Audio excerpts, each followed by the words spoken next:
I'm Lazy B, justice seeker, story keeper, and we're still watching, waiting for justice. Hey everybody, I did not plan for book club today. I just couldn't prepare, I should say. I was planning on it, and then last night I said, why am I doing this to myself? And then I felt bad that I didn't even do a live this morning. I'm putting too much pressure on myself. This is typical of me. I am definitely very consumed with this Blaise Taylor trial. I think I know, attending some of it in person and then meeting some of the friends and family, seeing her parents, also observing Blaise's family.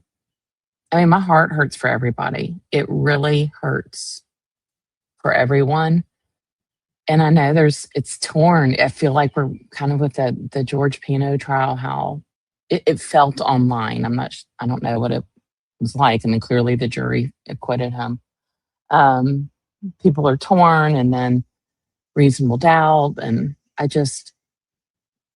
for me, with what I've seen, in my opinion, I think Blaise did it. I can also see how people are like, well, there's reasonable doubt, there's reasonable doubt. There is no perfect investigation. There is no perfect investigation. So instead of reading the rest of Extreme Punishment and doing my slides, I worked on this video last night and I thought I would just share it. Thanks, Audrey. I appreciate that. And hey, MW, thank you. I appreciate y'all popping on. But we are going to have the Dan Markel case trivia tonight. And I saw somebody, I don't even know, it's probably some troll, but wrote, trivia, that's disgusting. It's not case facts and it's not disgusting. It's a way to test your knowledge. I mean, how can you be a justice seeker if you don't know the facts of a case, right? So just know that. But I thought I would show y'all this video I made. I watched all of it yesterday. That's draining alone. I mean, it's draining watching it at home. It's draining also watching it in person. I did not go in person. Yes, I really wanted to see Apple testify, but I just decided to give myself a break. And to be totally honest, my job, I'm so behind on stuff. I'm sitting here staring at my shitty Dell laptop that I've got to get on in a minute and do a bunch of work. Hey, Shayna, good to see you. Hey, Sidebar Snoop. Yeah, the trivia will be fun. So it's 7:30 Eastern, 6:30 Central, and it's a joint venture with True Crime Wifey, who is the definite queen of all things Dan Markel case, and it's going to be Patty's Playhouse and me. I think we're going to be streaming it on all our channels. I'm not sure. I've sent them the link. They can decide if they want to stream it on their channel. But I just went ahead and did that. So I'll be finalizing that. I'm going to have questions. Patty will have questions. True Crime Wifey will have questions. So y'all get ready. But back to the Blaise Taylor. Let me just go ahead and start this video that I was working on yesterday instead of doing my handwork for you guys.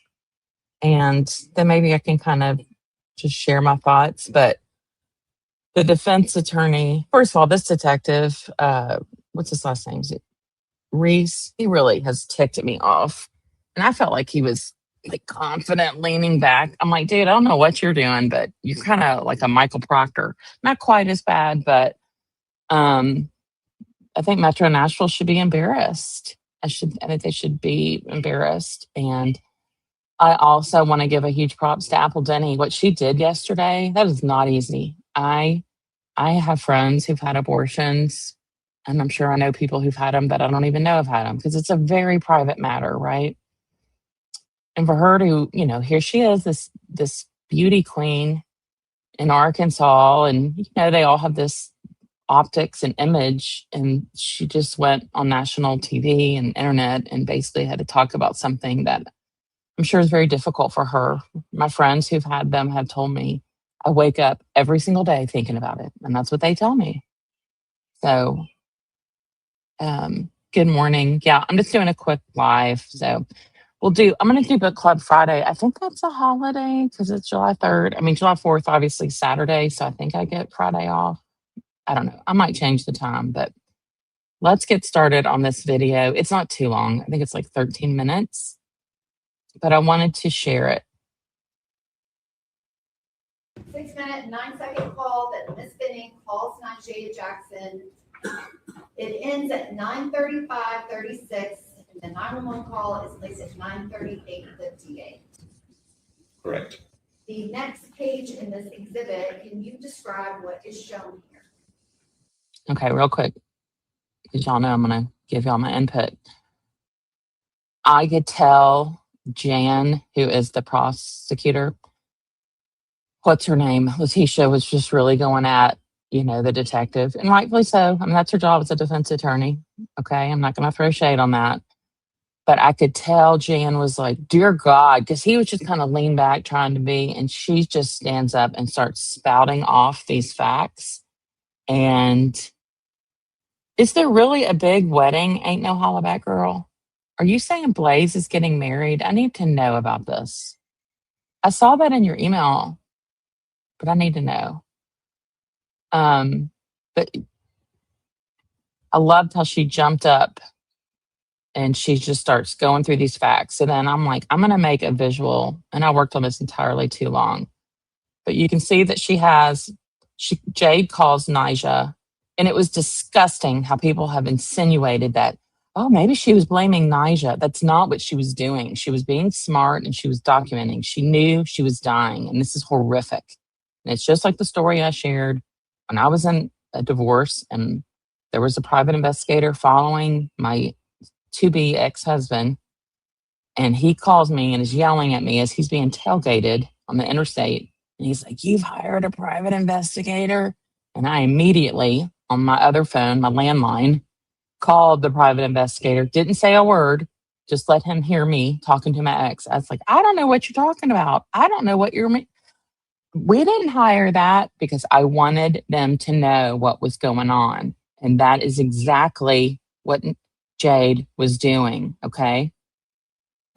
On that line number 427, that was a phone call placed from Mr.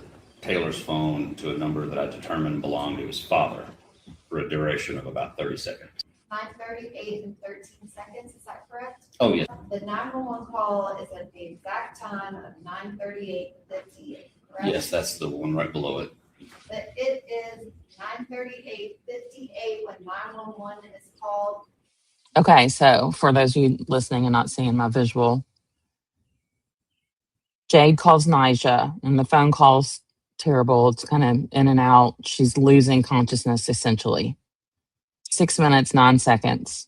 She does get Key on the phone, and she does say in her testimony, Nija says that she thinks she heard Jade say, with Key and is. And I think she was trying to say, are you still with Key? That's my guess. So then she bridges him on the phone. Okay.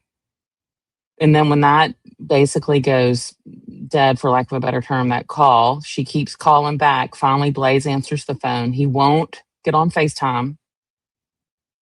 But when her call, the Jade and Nija call ended, and basically we know Jade was unconscious because she couldn't answer.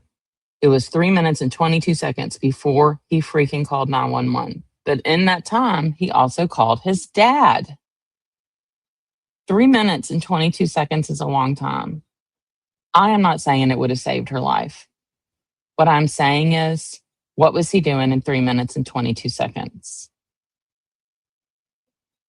And Mr. Taylor calls his dad at 9:38:13, correct? Correct. And the call with Miss Jackson ends at 9:35:36, correct? Yes. She just really couldn't understand what she was saying anymore.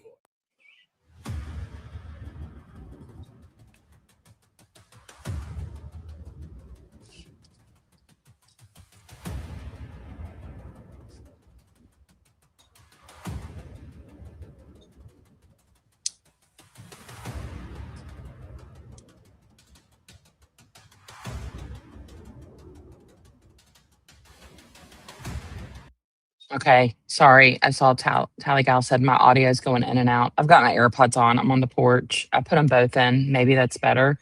Um, so I did this for dramatic effect, but 3 minutes and 22 seconds. Look how long this is.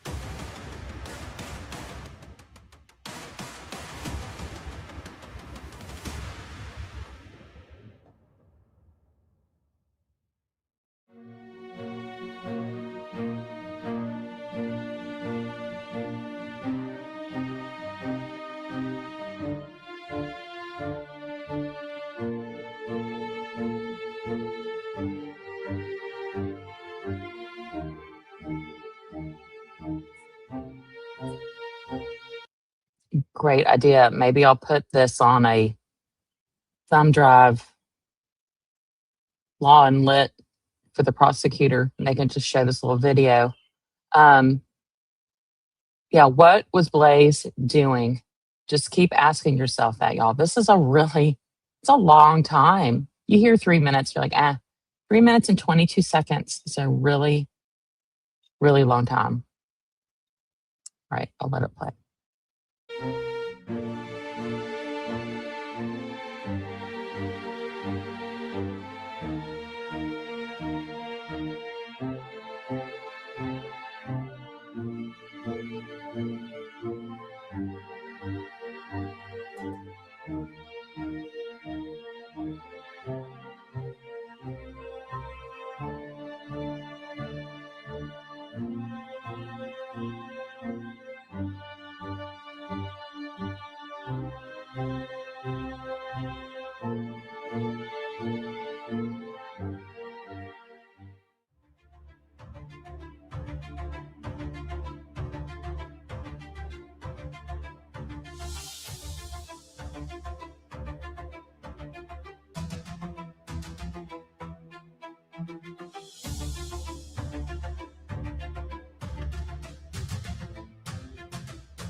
What is the location of your emergency?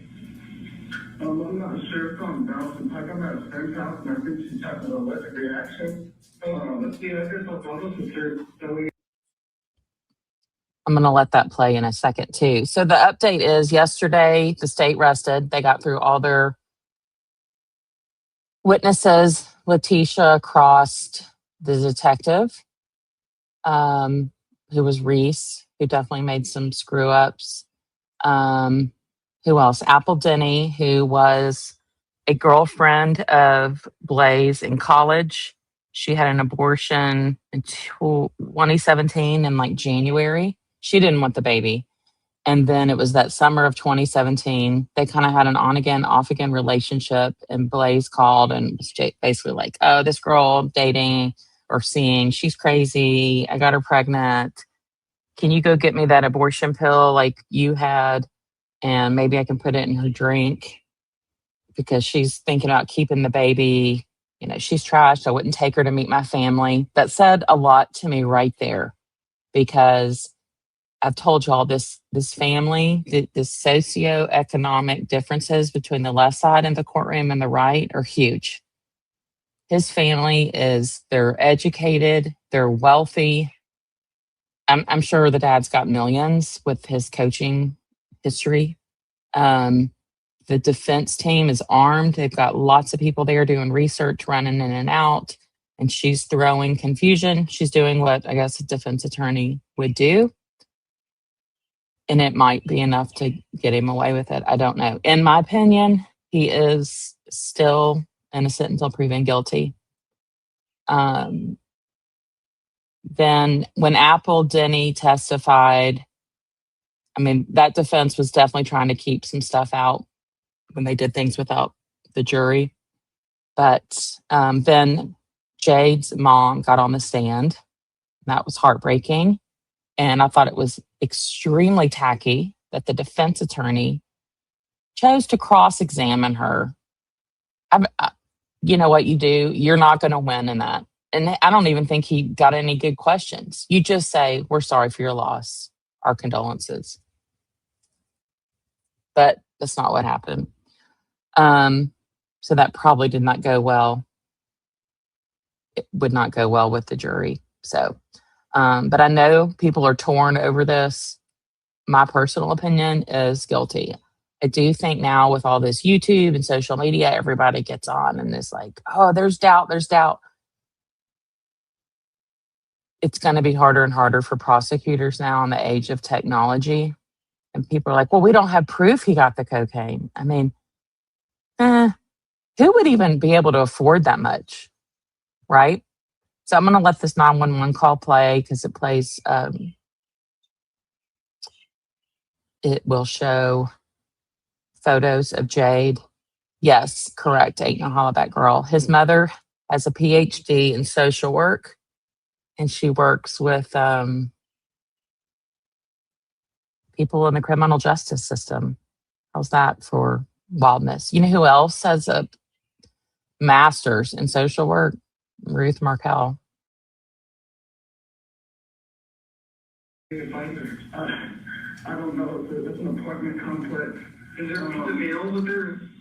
With the I'm looking around. Just give me a second. I'm looking around. I don't know what's going on. I think she just.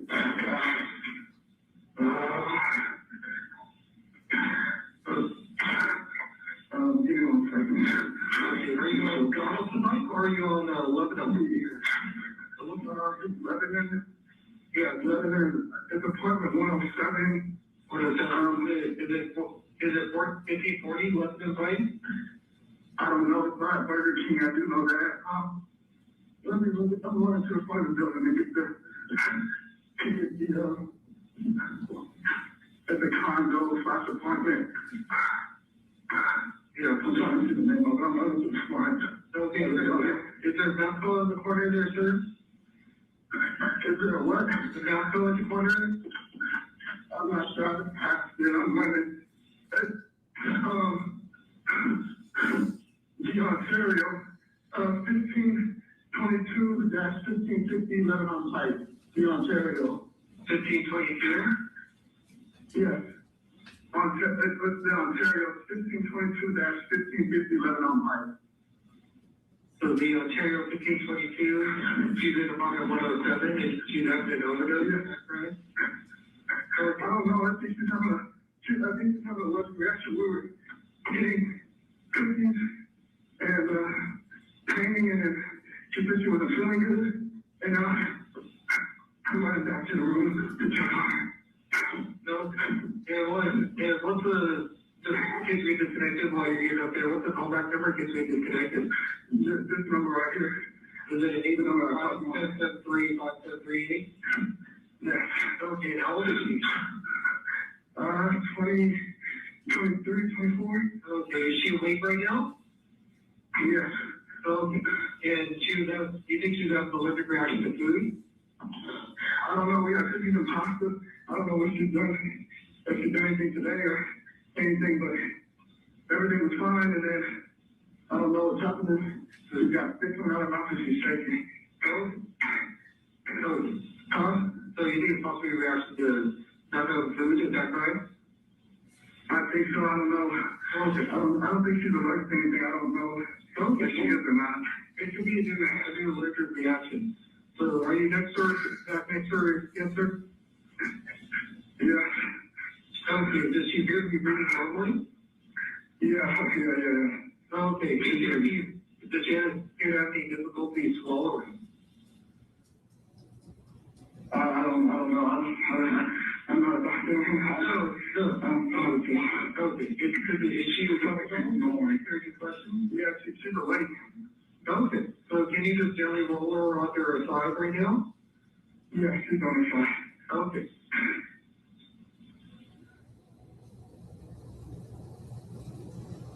Okay.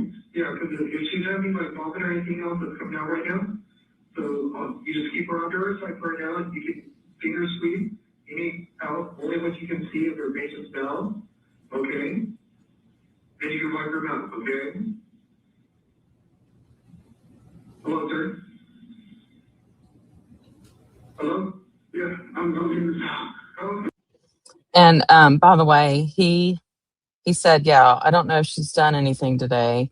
And then I did just hear him say they had cookies, which there were 2 missing from that cookie sheet. What was the other thing? Oh, they said make sure she's on her side, and he said she is. But we know when the paramedics arrive, she was face down, basically with her face in her vomit. Okay.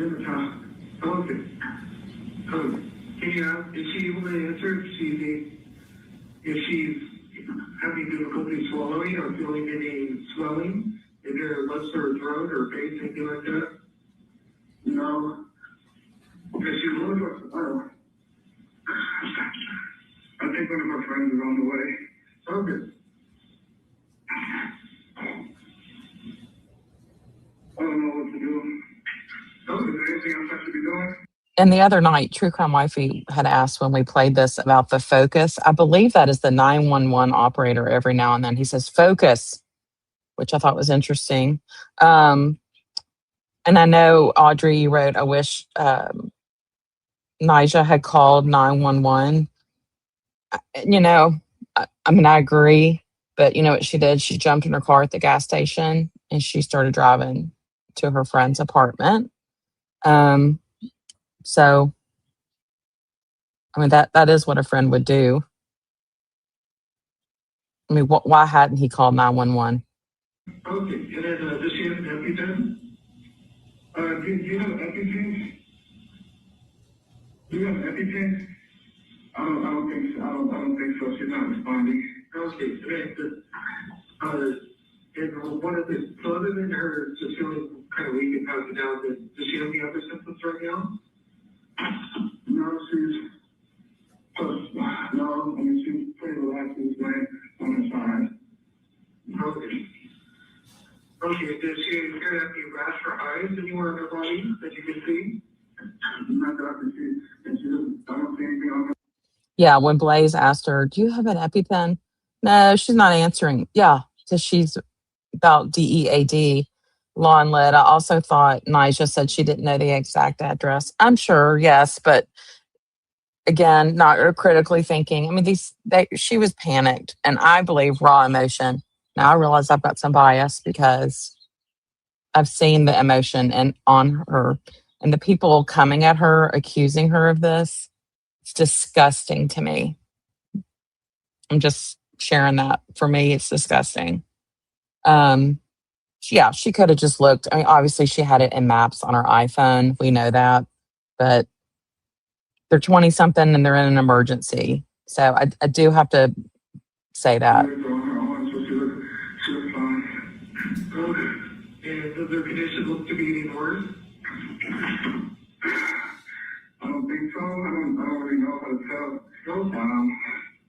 Okay, no, it's like, because if she's ever looked at reaction, what that's the grass eyes, it'll be redness, her dental status getting any worse, or breathing. Yeah, I don't know what's going on. Okay. All right, so we already have help on the way. So just okay. So Frank, do I stay on the line or what do I do? So I'm going to give you the instructions. So do you need me to stay on the line with you until the paramedics arrive, sir? Well, is there anything else I have to be doing? I don't think just got, I think there's nothing else. Yeah, so I don't know. Yeah, because so right now, because she's awake and we're grabbing, she's moving air freely. She's not struggling to breathe or wheezing or going or anything like that. No, but looks like she's throwing up some. Okay. Yeah, so you can go back for now. Okay, I did. I'm looking them out. Okay. And she's really moving air. And what? Does it look like she's freely moving air? Yeah, she's breathing, yeah. Okay, so we're just gonna keep her on her left side right now. We're just trying to keep her super comfortable right now, okay? Okay, all right, so just for right now, nothing for any ear drink. Just keep her in a comfortable position right now. Just have her medication test the paramedics if she has any with her. Make sure you put some. I don't know if she has any medication, to be honest. I don't know. No, that's okay, sir. And then just be at the door to let the department in. And if you look around and see those peak mail, I just want to make sure, because the building that you're describing has two separate addresses, but I want to make sure they're one schedule. I don't think she has any. I mean, she got a mailbox, but but it's not like it's an apartment, so it's not, I think it's more of a PO box. I don't know if she keeps her mail. I don't even know if she's talking. I'm not sure. Are you in the, because it looks like based on what you're describing, are you in the main large building or the smaller one? I would guess the main larger one. I mean, there's multiple floors, multiple doors. Okay, because it looks like on the map I'm looking at, it looks like 1540 is for the large building, and 1522 or 1532 is the small ones that are right next to the street. You're in the big one? Yeah, I think so, yeah. Okay. This is where.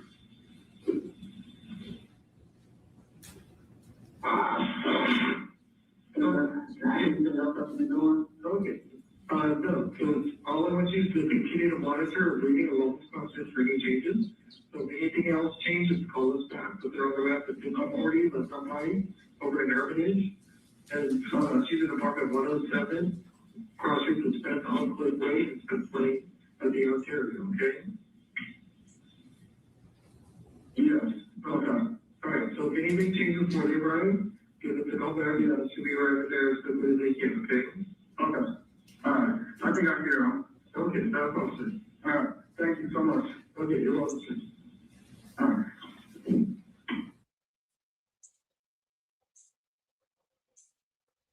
Okay. So I made that video, and then I'll publish that one.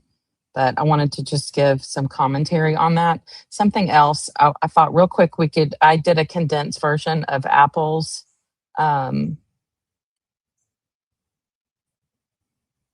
testimony. I don't know why this is spinning out here. What the heck? But something interesting that was said by Apple, and I might have clipped it out of this, but she says that Blaise didn't want the baby, that the second girl he got pregnant, he said, I wouldn't even introduce her to my parents. I thought that was interesting. I think that's what Jade was to him as well, right? Because he wants an image type person like this Apple. So here's a little condensed video I did. It's about 5 minutes. Good afternoon, Miss Denny. Could you please state your full name for the record? Apple Denny. And can you spell your last name for the court reporter? Dennie. And Miss Denny, how do you know Blaise Taylor? We dated when I was an undergrad at Arkansas State. And how old were you when you started dating him? 18. And at some point in your relationship, did you ever become pregnant? Yes. And about when did that happen? January of 2017. Can we just say again how brave she is? I mean, I wonder when she had to tell her parents about this. You know, she was what, 18, 19 when she got that. I think it's very, very, very brave of her. My heart hurt for her, but I hope this will help her heal. And when that happened, did you talk to Mr. Taylor about it? Yes. And can you describe kind of what were your feelings when you learned that you were pregnant? I was really scared and confused. I knew I wasn't ready to have a kid. Was that something that you felt like you could talk to your parents about at the time? No. What did you ultimately end up? You said people in law and crime chat said she looked depressed, so happy. Well, I mean, what's she supposed to do? Come in there like bopping around? It's a solemn situation. It's a murder trial. She's talking about her abortion, probably thinking, well, I'm glad it wasn't me. I mean, I think clearly Blaise needs to at least keep his pants zipped. Ain't no holla girl about Xavier. You know, we don't know why they call witnesses and why they don't. So I'll just leave that there. I don't know why. Doing? I had an abortion. And was there any point in which you changed your mind about that? No. And Mr. Taylor, did he accompany you to the appointments for that? Yes. And was there one appointment or was there more than one? There was 2. And did he go to both of those appointments with you? Yeah, 2 different types of abortions that I could have. One was the procedure, and the other was taking a pill at the center and then taking one when he got home, and that would like induce the abortion. Or didn't date. He said they were never together, that he would never bring her home to his parents, and that she was crazy, and that I needed to block her, and it was kind of that situation. And at some point, did he come to you and talk to you about something that happened with her? Yes. And what was it that he came to tell you about? That he got her pregnant. And what was the time frame that This was the summer of 2017. and what was his demeanor like when he came to you to tell you about this? Very erratic. He was upset, didn't want to have a baby with her. That's what he was telling me, that this was something that he couldn't do. Was that a different reaction than he had when you told him you were pregnant? See, he says he couldn't have a baby with her because she wasn't the right image. I mean, the guy doesn't want responsibility. Okay, clearly, if he's getting this many pregnant, I mean, who else do we know of? And I don't care when it was. It shows a pattern, in my opinion. Happens once, happens twice, 3 times. I think it's a pattern. But you did not want to keep the baby. Yes, it was flipped. Like how I was panicked the first time around, and he was freaking out when it was her. And when you say he was freaking out, how did he act when he was panicked? Really erratic, and but then he would say he could control the situation. It went on for a few days of us talking about it. He could control the situation.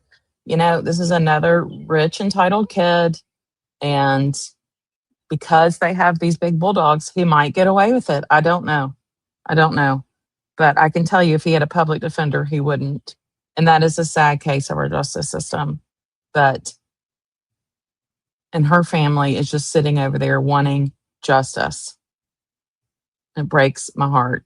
But that night, he was trying to figure out if there was something that he could do. He was Googling things. So he was looking stuff up to figure out how she, if there was something he could do. So this was interesting to me because on the stand, Detective Reese, who I've got a bone to pick with, He was talking about how, yeah, they got these thumb drives. And by the way, they never got Blaise's actual cell phone. He conveniently lost it because we all lose our cell phones all the time. But he lost it. And for whatever reason, a lot of this stuff has been allowed to be kept out. Only certain things can be left in. But if you Google things that can cause a miscarriage, which can you have a miscarriage at 20 something weeks? I don't think so. And that at that point is stillborn. But Coca-Cola, it's right at the top. To make her have an abortion, and asked me if I could get the abortion pills and he could make her take them or put it in her drink. So she's allowed to say all this because it's on text. And so you talked to him over a period. I think that's why. I could be wrong. But as far as when Nyjah gets to recant what Jade said, it was basically what's considered a dying, what's the word? Exclamation. It's not the right word, but Tennessee does allow that to be entered in courts. Of a couple of days, is that correct? Yes. And what was he telling you? I mean, he's Whimsical Libra. That was what the whole point was the other day when there was a big argument. It was Friday when I was there. Yeah, so they can't use things on the iCloud unless, quote, open the door. But that's what Jan was proving. I got this text from Apple. So she had saved it and they verified it was authentic. So what her point was, it didn't come from the iCloud, it came from Apple. telling you that he's trying to figure out something that he can give her. Yeah. Was she wanting to have an abortion? Declaration. Thank you. Yes. Based on what he said? No, he said she would go back and forth, and he would tell her, well, I'm not gonna be a part of the child's life, thinking that would convince her to not have it, because that's ultimately what he said, like, she wanted. And then they would just go back and forth about it, and someday he would say, I think she's gonna do it, and I think she's not gonna do it, but she didn't want to. And you said that he was telling her he would be a part of the child's life. Was he also saying, like, not part of her life? Yeah, like he wouldn't have anything to do with her if she went forward with it. Kind of like an ultimatum. Yeah. And he asked you if you could get the abortion pill for him so that he could make her take it and put it in her drink. Is that right? Yes. Did you do that? Did I get the pill? Yes.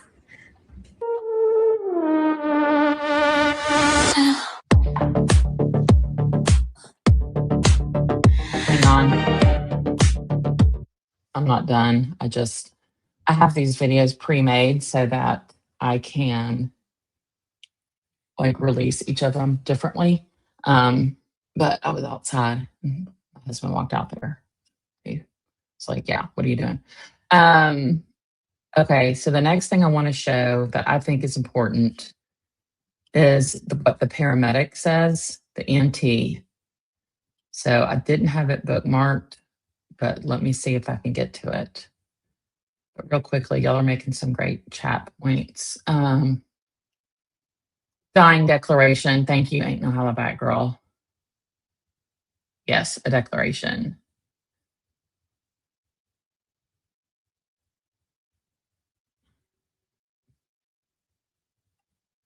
I can barely understand any of the conversation with his accent and people talking at the same time. Who were you talking about? As far as the door being open, I don't know. I don't think so. I think she was treading it, but I don't think it did. That is always a very shady area for me that I don't understand. Yes, trivia will be tonight. It's 7:30 Eastern time. And it'll be on my channel, True Crime Wifey. You can let people know if you're going to stream it on yours as well. I think Patty's going to stream it. I'm going to set it up on mine that you at least have to subscribe. um,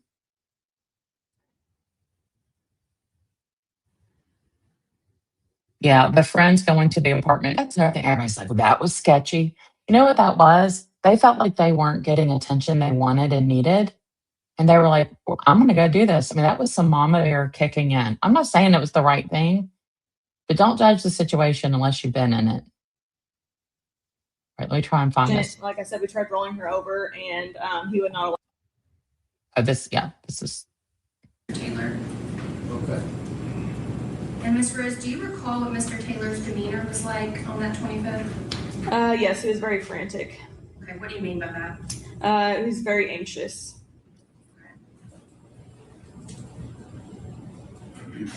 And what did you do when you got in that apartment? First thing, we went to Miss Benning, and we turned her over.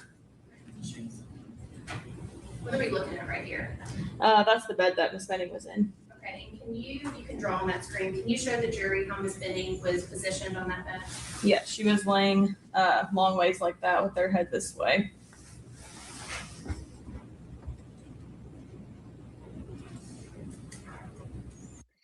Okay, so that's the monitor in the court. That's the bed and the bedding that the friends came in and put in an evidence bag. Or not, okay, back up. It wasn't. It was a plastic bag. And apparently that's like the worst thing you can do because it needs to breathe. And so what are they implying? That the friends took it and somehow mixed up some vomit and this Coke and all this? But the EMT is testifying she was not on her side, as he had just told the 911 operator minutes before. She was face down, basically in vomit. And you all know if somebody's vomiting, they can suffocate in their vomit. But this EMT is pissed. And right here, what am I circling? That's where she had vomited. Okay. And what did that look like? It was like a pink frothy sputum. And were you trying to get any medical information from Mr. Taylor? Yes. Did he give you anything? He just told us that she was pregnant, and he couldn't tell me how far along she was, nothing. No medical history and anything like that. Okay. Was he saying anything while you were in the apartment? Yes, he did say that she ate bad food. That's what he kept telling us.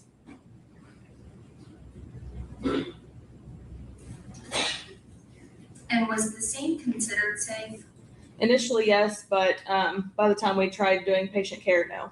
Okay, and what do you mean by try to do patient care? We tried to assess the patient. Like I said, we tried rolling her over, and he would not allow us to. He just kept being very handsy with the patient and not allowing us to properly take care of the patient. But think about that. Not allowing us to take proper care of her. So they deemed it as an unsafe scene. Did you perform CPR on Miss Benning inside the apartment? I did not. Why? Because the scene was not safe. So for the patient's well-being, it was better off just to get her to the truck. We call it load and go. But the scene's not safe. That's what we do. Mr. Wright, if I could get the computer, please.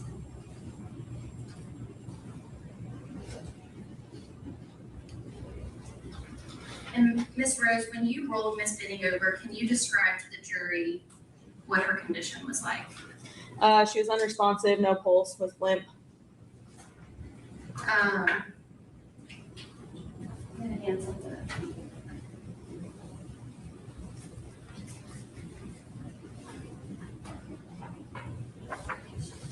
Thank you, sir. Miss Rose, do you recognize that? Yes, ma'am, I do.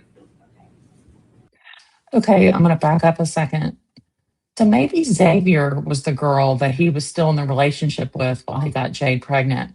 So he texted her on that Friday, the 24th, how much he loved her and wanted to be with her. And then on the 25th, allegedly poisoned Jade. So then who was the second girl he got pregnant? Was it still Xavier? Because maybe I crossed that. And if so, I need to fix my video.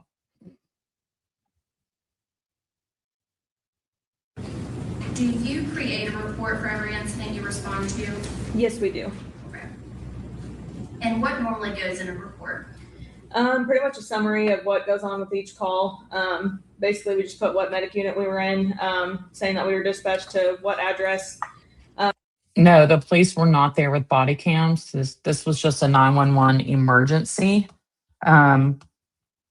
So the police, I guess fire department, EMTs got there and they quickly got her out of there. I think they were there like less than 10 minutes. And my understanding is then at the hospital, the police came because that's why the domestic violence unit was sent there. Detective or Sergeant Smith, he testified on day 2, and they normally don't wear body cams on DV cases. I know. I'm not saying I make the rules. It is what it is.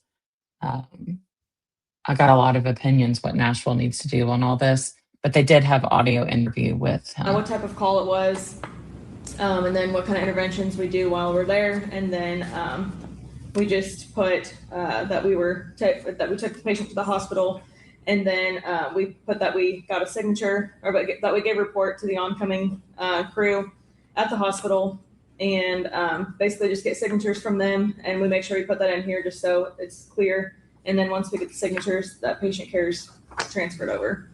Okay, and did it appear to you that Ms. Benning was suffering from an allergic reaction?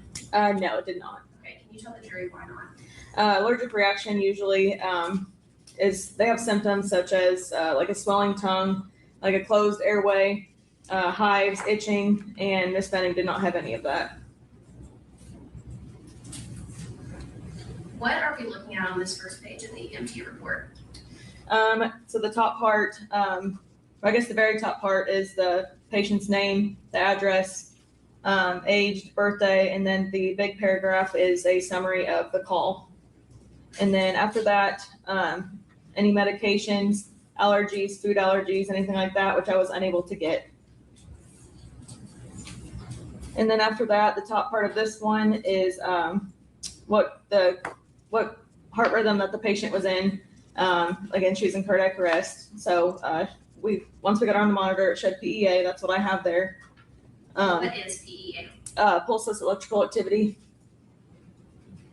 Did you ever try to use the paddles on Ms. Benning?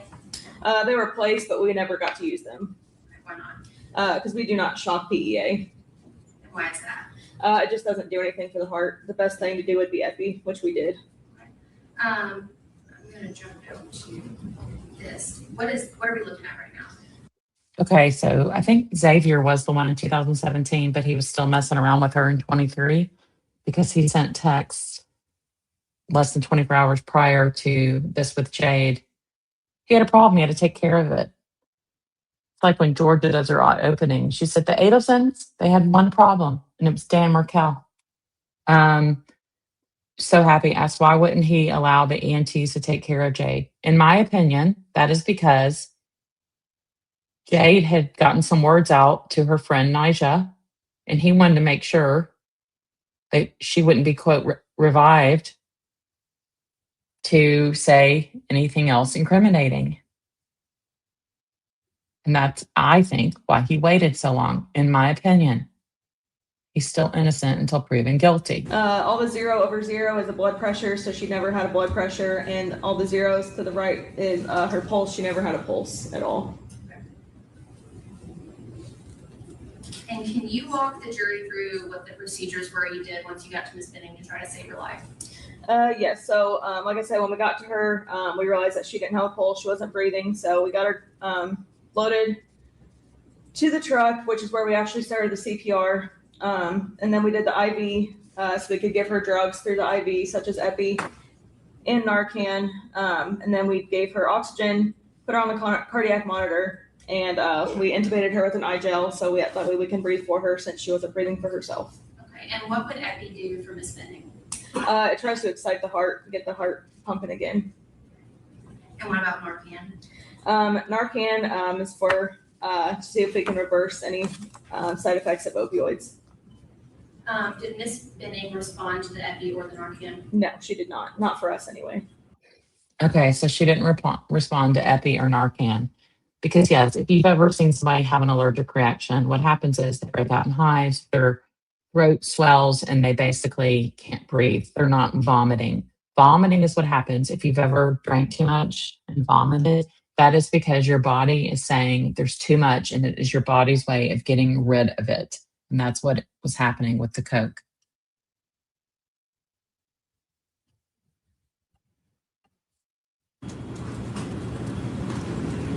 And once you got Miss Benning in the truck, do you recall seeing anyone else? On scene, yes, once we got on the truck, we saw a female. Can you describe to the jury what that female demeanor was like? Yeah, she was very upset, very scared, was very concerned about Miss Benning, asking if she was going to be okay, asking what was wrong with her. She eventually tried getting in the truck too, but we told her we can't have her in there. And so, yeah, she was very, very concerned. Okay, so that's Aisha Jackson. So she shows up there. She's freaking out for her friend, wants to get in the ambulance, and they say no. Blaise, you're not asking to get in at all. Ain't no holla that girl asks. So I always ask, is it safe to administer Narcan when pregnant? Probably not, but it's one of those things, right, where the doctor needs to at least worked at saving the mom first, because if the mom doesn't make it, then the baby's definitely not going to make it. Okay. And the female that showed up and Mr. Taylor's demeanor, can you describe to the jury if they were similar or if they were different and how so? They were very different. The female seemed, like I said, very concerned for the patient, trying to figure out what was wrong with her. And the male just felt like he was just more anxious and just trying to, like I said, be very handsy, like not wanting us to do anything, not wanting us to touch her, and he wanted to try to take over from us. Okay. At any point, did you see Mr. Taylor crying? Never. At any point, did Mr. Taylor ask you if Miss Benning was going to be okay? Never. At any point, did Mr. Taylor try to get in the ambulance with Miss Benning? Never.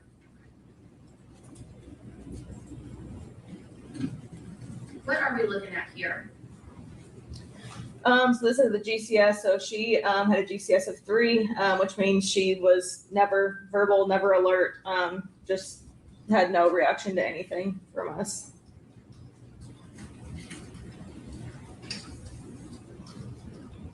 And at some point during your assessment of Miss Benning, did you call Vanderbilt Hospital? I did. And why is that? We like to call them ahead of time, let them know what we've got coming in. I let them know that we're coming in emergency traffic with this patient, cardiac arrest, CPR in progress, and that she was pregnant as well. That way they can get more staff readily available before we get there. Did you transport, did the ambulance go with lights and sirens? Yes. Okay, and why is that? Because the patient was critical. She was in cardiac arrest, so we would go lights and sirens with that to get to the hospital faster. I want to talk a little bit about the time. It looks like you arrived at Miss Benning around 9:50 p.m. Is that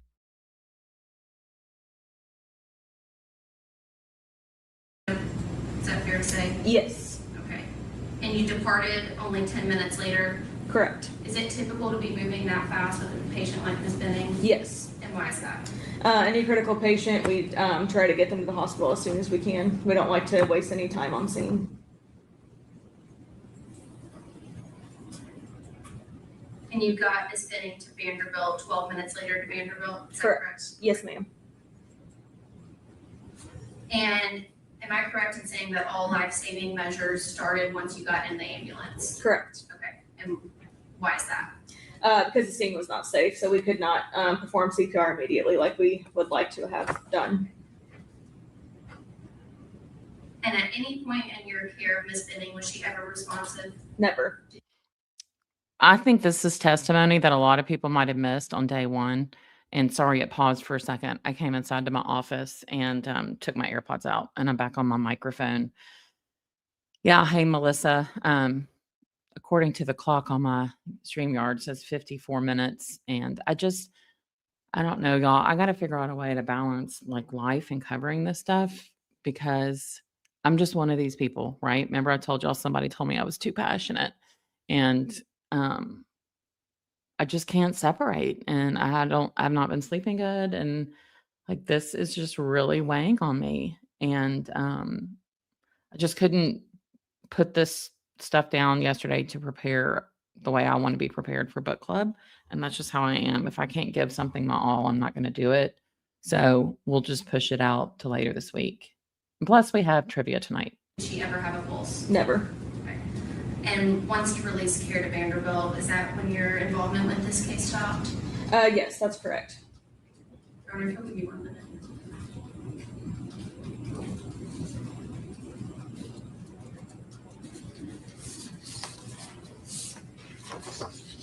Your Honor, first, that is the state's next exhibit. Please, the EMT report. Okay, you give that. And those are all my questions, Ms. Rose. Thank you. I think this girl is a lady, excuse me, not girl. I always say girl when people are younger than me. It's not meant to be offensive. It's just that this girl is confident. This lady, sorry, this young lady, this professional, she's confident. Thank you. And I'm not going to apologize for being too into something. That's just how I am. And I am a total mama bear. Even if I'm not saying I would have gone to the crime scene, but at the time they didn't know it was a crime scene. I mean, they didn't know, y'all.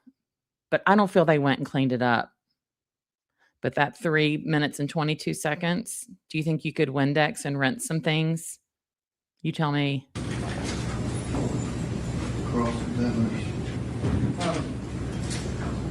Yes, Your Honor. Happy to get started. I know it's 3 o'clock. I don't know if it might be a good time for It was 3:05, but go ahead. Break it. A freak. I know at first people are like, oh, this judge is horrible. I love it. The little Josh Brand, is that his name here? He goes, it's 3 o'clock. Might be a good time for the break. And the judge is like, it's 3:05. Go ahead. Right after this with.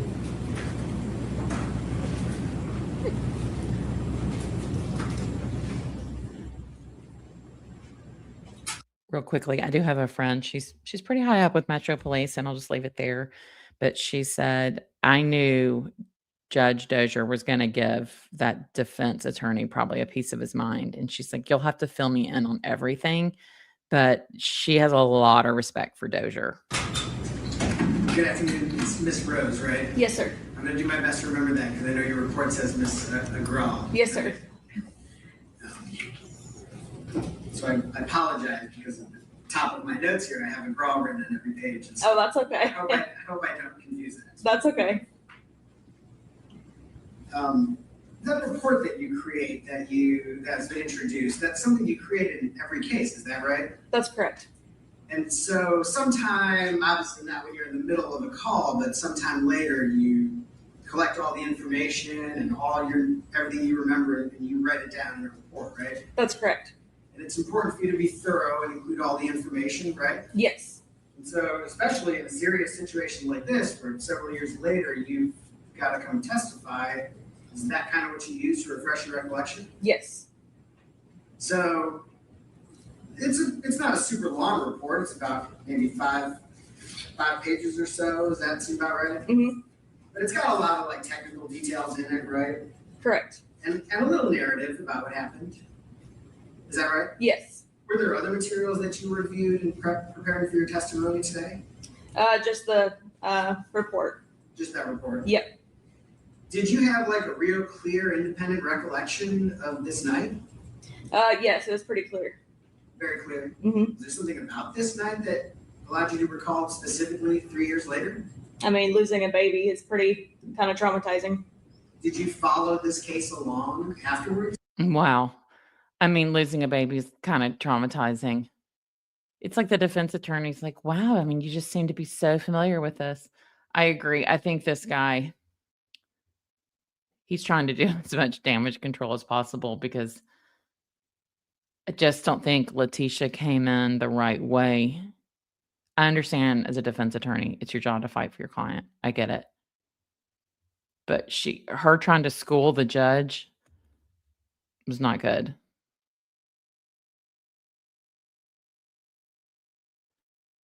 This is just a few minutes, and then I've got one more thing to show y'all, and we'll be done. No. Okay. So how did you know that the baby passed away? I mean, I reached out the next day and got a report, but past that, no.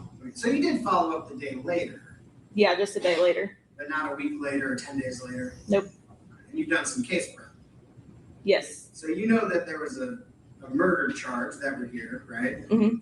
And Mr. Taylor's on trial, right? Yep. So went to the grand jury and there's been an investigation and all that stuff? Correct. Okay. And you've met with the district attorney's office and prepared for your testimony here today? Correct. But the only notes or anything that you've kind of used has been this report that's been introduced? Yep. Okay.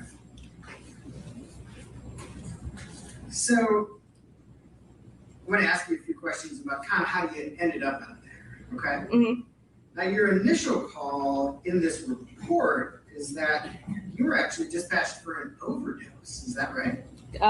So I don't recall because the cab kept changing. He kept telling dispatch different things throughout the cab or Okay. throughout the report. But that report, the very first line in your narrative says you're dispatched for an overdose. Is that right? That's what it says, but again, this was 2 years ago, so I mean, So you don't actually remember why that is in that report? whatever's in my report is all I remember. Okay. Well, I guess I'm asking, the report says you were dispatched for an overdose. Is that right? Again, I don't recall. I remember the allergic reaction part. He kept telling dispatch different things.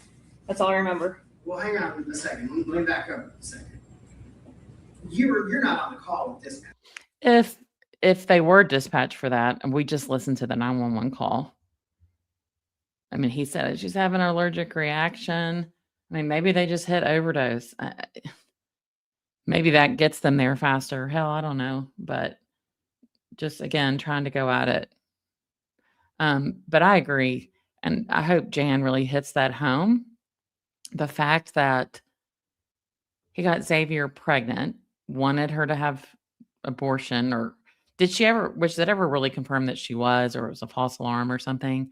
And then he's texting her how much he loves her just a day before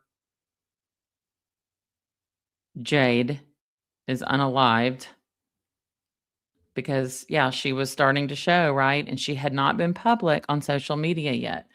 Now I'm putting this where Jan's closing is probably going. So he was trying to fix the problem. And when they arrested him in Utah, guess who was with him?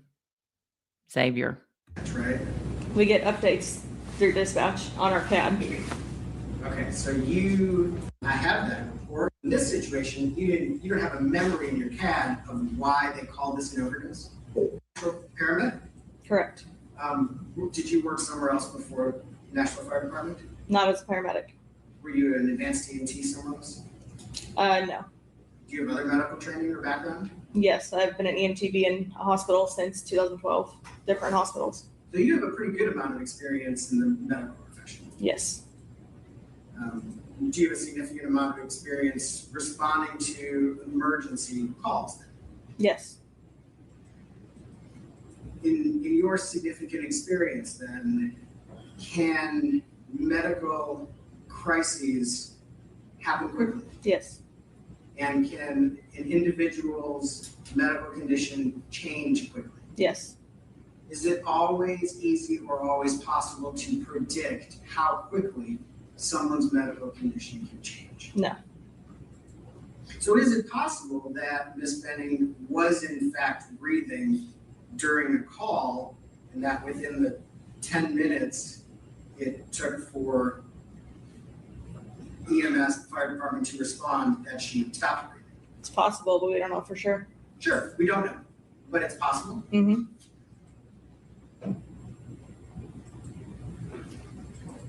I think you mentioned this. I just want to make sure while we're looking at this first part, you did know, Mr. Taylor did tell you guys right up front that Ms. Benning was pregnant, right? After we asked him, yes. Okay.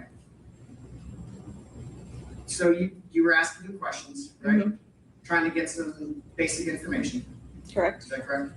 And he was answering your questions? Correct. Well, we asked him about medical history, and all he could tell us is that she was pregnant. He couldn't tell us how far along, nothing. So that's the only thing he told us. Okay.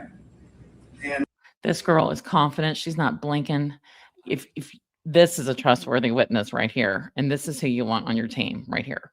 Yeah, so he was dating Xavier, and Blaise and Jade had really no contact. I mean, Jade was like, I'm fine. I'm going to move on. I'm going to have this baby. I mean, that's how it was. And then he kind of comes back around at New Year's and starts texting. You know why? Because he needs to take care of the problem, because he doesn't want to mess it up with Xavier.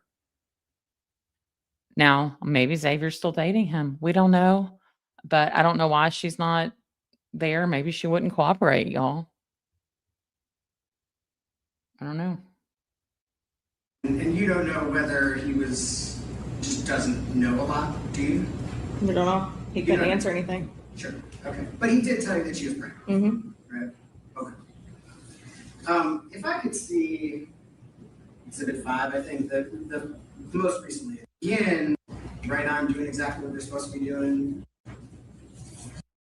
Is that correct? Correct. Mm-hmm. Right. Correct. And it was different. Correct. And we've been trying to put some kind of words to it, but there were different reactions. Yes. Right? I gotta just say.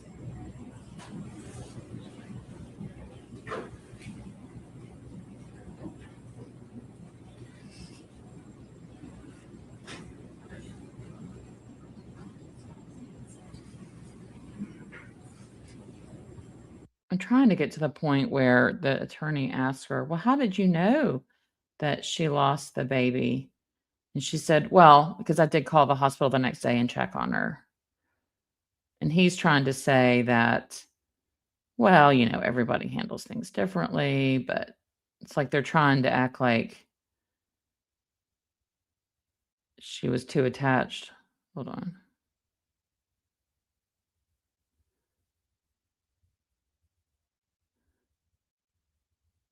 I'll just let it play because I'm not going to find it. Is that correct? Correct. If I could just ask, if Mr. Taylor was getting so far in your way that you couldn't do your job, couldn't do what you needed to do inside the apartment, that wasn't in your report, was it? No, I don't believe so. Why wasn't it in your report? It's easy to forget things like that in your report. There's a lot to try to remember to put in there. Okay. All right. Thank you. Yes. Sorry. Yes, sir. Ms. Rose, you did put in your report that he was not listening to you. Did I? I don't have my report anymore. You said, and would not listen to you. Okay, yeah, that's correct. And acting hysterical, yes. Acting hysterical. And we talked a lot about the CAD. The info from the CAD report comes from the 911 operator, so the 911 audio would be the basis for that CAD report. Is that fair? Correct, yes. Okay. Mr. Brand also talked to you about, is it possible she hadn't been breathing for just a few minutes? Is it also possible she could have not been breathing for 20 minutes? Correct, it is possible. Okay. He also noted about the timing that CPR didn't start until 9:57, 7 minutes later.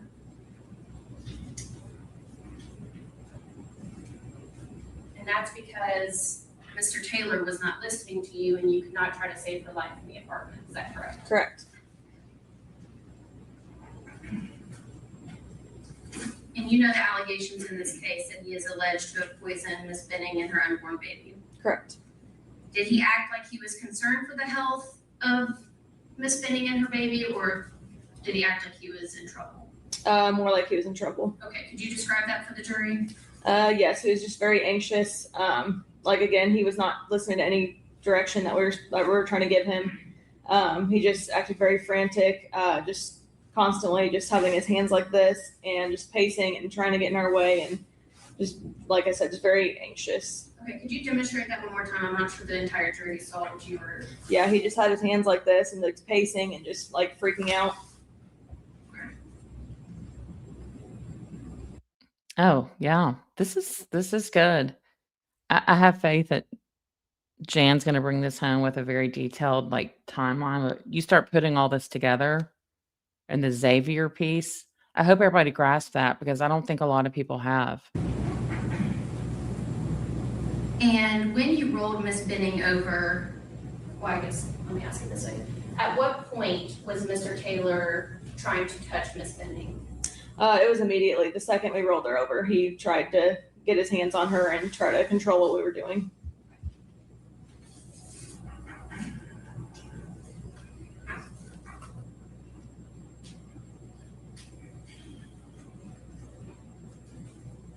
Agree. Ghosting baby mom is pretty telling. So they stopped talking in November when she finds out she's pregnant. He never goes to a single appointment.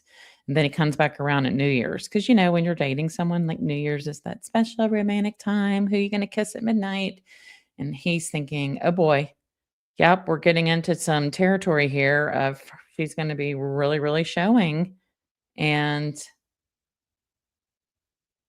then he starts talking to her again, like in the new year. And then those selfies, they're like, oh, they're loving and kissing. He looks far apart from her to me in that one where he was semi doing duck lips with her. And when you rolled Miss Benning over, is that when you saw the pink frothy stuff on her mouth? That's correct, yes. Okay. And was it also on the comforter? Yes, it was. And Miss Benning was limp? Yes, correct. Those are all my redirect questions, Your Honor. Any other questions? Yes, thank you. Ms. Rose, control what you were doing is a very strong word. Was he removing your hands from her body? Every time we tried to touch her, he would grab exactly where we were trying to grab. Okay. Was he removing your hands from her body? He never physically touched me, no. Never physically touched. He was not removing your hands from her body? No. Was he pushing you away? No. Was he getting in front of you to keep you from touching her? Yes. Standing between you and Miss Benning? Yes, he was trying to touch her while I was trying to assess her. Was he standing physically between you and Miss Benning? Next to her, yes. Was he standing physically between you and Miss Benning? No. No, thank you. Were you able to lift Miss Benning off the bed? We tried to, and we had to wait for our firefighters to get there. Okay, so you and your partner, Ms. Baldwin, is it correct, you were not physically able to lift her off the bed? Correct. Did Mr. Taylor lift her off the bed? Yes. I know he wasn't supposed to, but did he? He did. Okay. So when you say he was putting his hands out there, like, as if he was trying to be helpful? No. Misguided, but as if he was trying to be helpful? No. So he's like moving your hands off? I told you he did not physically touch me. Okay, but he's getting his hands in the way, but he's not Yes. shooting your hands off, is he? Yes. We told him not to do that so we could do our assessment. And he did not listen. He kept touching her. But he's touching her. Thank you, attorney, for letting the EMT share all this. He's not shooting your hands off, right? Correct. That's what I said. Okay, so he's touching her, which he's not supposed to. So let me ask this question, because you've sort of testified that he has, his anxiety is a guilty person's anxiety as opposed to a worried person's anxiety, and want to explore where you are drawing that opinion from. So a worried person who's not listening, how would a worried person who's not listening be behaving in that situation? Again, it's hard to tell. She asked me my opinion, so I told her my opinion. Sure. Yeah. Well, let's get the basis of that opinion. So he's touching her, he's not listening. If he was a worried person not listening, how would that be different? I feel like if he was worried, he would have let us do our job to try to save her. Okay, but you said people react in all sorts of different ways to trauma, right? Correct. Okay, so a worried person. He wasn't traumatized or worried. He was worried she was going to make it, if anything. That is all. He didn't know if she was 23 or 24. And remember when the attorney yesterday was quizzing somebody who claimed to be friends with Blaise from the Titans job? What's his favorite color? Where did he go to high school? I mean, do you know that stuff about your adult friends? Reacting to trauma and getting in the way and just not listening, how would that be different from someone that you're testifying is kind of nefariously doing it? Can you repeat that? Okay, if he was worried and not listening to you, how would that be different? I just feel like if anybody was trying to be wanted the best for the patient, they would let medical professionals do what they need to do. That is ideal. I do understand that that would be the ideal situation. But, and you and I discussed this a little bit earlier, not everybody reacts to trauma in the same way. Isn't that correct? Correct. Okay. Sometimes people are hysterical. Sometimes people are screaming and crying, all sorts of different ways, right? Correct. Do sometimes people not listen to you when they're reacting to trauma? But I've never personally experienced that, but maybe it's possible. In all your years, you've never had someone not listen to you? Not when it comes to family members and bystanders, no. Okay. So, I guess tell me, he didn't stop you from doing your work, did he? In the house, yes, that's why we had to take her out. Well, hang on a second. He didn't tell you, no, you can't do your work here, right? Correct. Do you have any reason to believe that Mr. Taylor has medical training? I have no idea. Do you have any reason to believe that Mr. Taylor has knowledge or experience with paramedic or National Fire Department? Great point, Melissa. Stalling for more time for the Coca-Cola to work. Protocols? I have no idea. Do you have any reason to believe that Mr. Taylor would know or should have known that if he tries to help, you can't do your work? I have no idea. So when you say he was trying to stop you from doing your work, why would he have any reason to believe that his misguided efforts to help would stop you from doing your work? I'm not sure. So then help me understand when you were saying his anxiety is like this, and that kind of looked like he was, seemed like he was caught or he was guilty, whatever the words that you used, I can't remember what they were. How does this to you, or whatever his facial expressions were, seem like he was somehow conveying guilt or something? I just said he looked anxious. Anxious, right. But when you were on redirect examination, you had a different description for it. It's not just anxious. Like you thought he had gotten caught or something else. What were the words you used? I don't recall. She was asking me, and I agreed. I mean, someone who walks around like this looks anxious, and to me, I don't know. Mm-hmm. Okay, but can't that anxiety just be like, oh my God, the person I was just with just passed out and is now being taken away by EMS and an ambulance? Could be. Okay, doesn't necessarily mean they did anything, does it? Can't tell. Okay. So your impression is that it meant something bad? All I said is that he looked anxious and hysterical. Okay, and you have no idea, you never met Mr. Taylor before, right? Nope. You've never seen him respond to an emergency? Nope. You've never seen him respond to a medical situation? Nope. So you don't know how he reacts to a medical emergency? That's correct. You don't know if that is his perfectly normal, natural reaction to a medical emergency? That's correct. Right? And so you don't know if that is his absolutely 100% normal reaction to a medical emergency? Nope. Not sure. Right? So the suggestion a minute ago that there was somehow something unnatural about that reaction, you don't have a basis for that. I said he looks like it. Doesn't mean that's true. That's just a description of what he looked like. Okay, but you don't really have a basis for that, do you? No. Yeah. Wow. I saw some questions about bond. So, or bail, bond. Yeah. So it was 2.5 million. So in order to get out, you have to put up 10%. Well, you can do two things. You can pay it in full, and then so let's say you pay in full 2.5 million. Then he's out, right, with the rules. Then he goes to trial, whether he's guilty or innocent or acquitted, I should say, not innocent. There's a big difference between being innocent and being acquitted. Then they get the 2.5 million back if they put the whole 2.5 million back up, because that is their money. Now, if it's 10%, that's non-refundable. So basically you go to a bondsman, a bond company, and you say, hey, this is, our family member or whatever. We need 10%. So they give them the 250,000 plus a fee, and that the bond company basically is assuming the risk. So then, no matter what happens, they keep that 250,000. It's, they're risk takers. That's why Dog the Bounty Hunter. That's because people like that, like, okay, we've put up 2.5 million or whatever for you, and where's this person? So, just thought, I hope that made sense. I was kind of all over the place. Yeah, there was definitely a plan here. There's definitely a plan, but this EMT's testimony on day one, it's really, really good. Yeah, the defense is up on Monday, so they have 10 witnesses. They could just rest. We don't know. I'm curious if his dad will testify about the 30-second phone call. That's one thing I'm curious about. I thought I would just show her mom's testimony, and then we'll go because I've got to go do work. You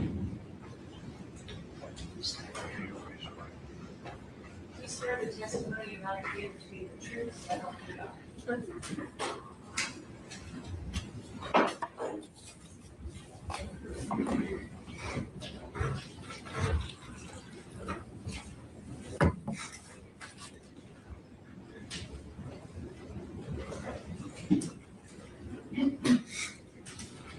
And welcome, everybody. I'm sorry I haven't said hi to everybody, but I see you all, and I'm happy you're here. Good afternoon, Ms. Burks. Good afternoon. Will you please state your full name for the record? Bridget Benning Burks. And Ms. Burks, are you the mother of Jade Tristan Benning?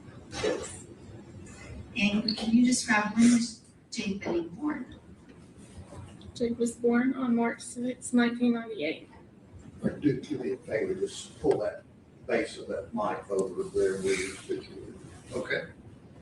Ms. Burks, did Ms. Benning have any siblings? She had one. And who is that? Well, actually, let me correct that. She had 2 stepbrothers, and then she had 1 half sister. Was she your only daughter? She was my only child. And when you had Jade, where were you living? Little Rock, Arkansas. And is that where you lived when she grew up? Yes. And can you describe your relationship with your daughter, especially as she's growing up in high school and college, and kind of that time before she moved to Nashville?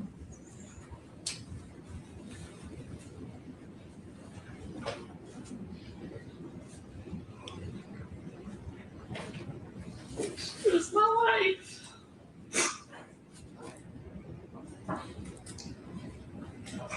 Everything I did was for her. From cheer competitions, high school cheer, supporting her through her culinary, and even supporting her move to Nashville. Did you want her to move to Nashville? No. And can you describe how often would you and Jade communicate? We text a whole lot. This generation likes to text versus talk, but pretty much every day. That is the truth. They like to text versus talk. Having a 24-year-old myself, and I saw a True Crime Wifey mentioned earlier that the critical thinking skills is just not as much. You just don't see it as much in these kids because they've grown up on devices where you just type in something and it gives you an answer. Unlike us, that was like, hell, we're thirsty. Oh my God, I guess I'll drink out of the hose. And can you describe your relationship with Jade? Obviously, every mother-daughter relationship is very different. Did she tell you things and confide in you about what was going on in her life? Most things. There's always things that a child's not gonna. Was she fairly forthcoming and Yes. kind of included you in details about friends and if she was dating someone and things like that? Yes. And can you describe when she moved to Nashville? Where did she start living initially? Like what time frame was that when she moved here?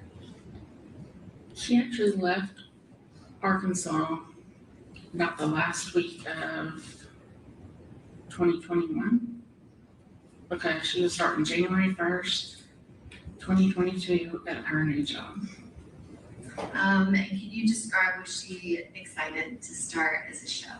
Very excited. Did you come and visit her here in Nashville? Yes. And what, if anything, do you know about Miss Nigella Jackson? She's my second child. She's my adopted daughter.